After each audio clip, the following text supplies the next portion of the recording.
Today I'm taking a look at the work light. So we do have our instructions. We've got our mag base. It looks like that is just threaded into our neck. That is a ground metal surface on there. That's pretty much what I always expect to see with one of these little switchable magnets.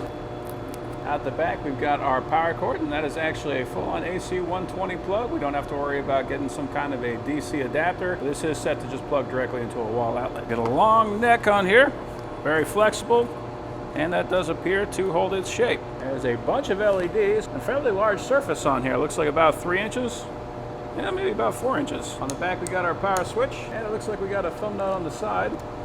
Yeah, so we can actually rotate that a little bit just in case we need to get a very sharp angle there at the end. So if we drop that guy on, right now the magnet is off.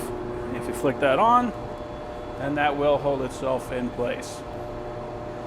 Now, and it is actually strong enough that I do need, in fact, 2 hands in order to pop that off. So that's very good. So if I set that on the side of the table,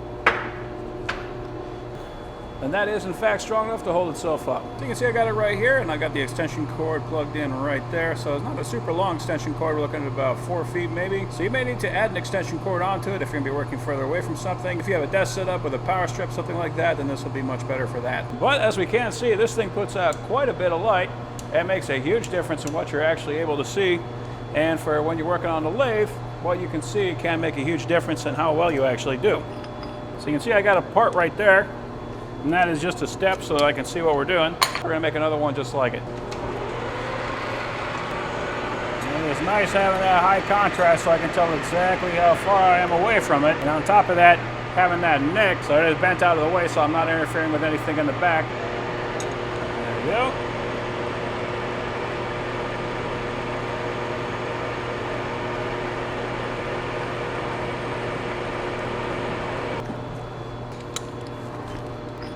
And we have got our next step. Now, if we look close, we can actually see it says 220 on here. I got that plugged into 120, so I guess it doesn't matter. But yeah, really nice having all that extra light on here. Really nice having all that flexibility. And because this is more like a flood, so it actually lights up the entire area rather than more like a pinpoint focus, means that this could be an excellent option for doing any kind of work. So overall, that is an excellent work light.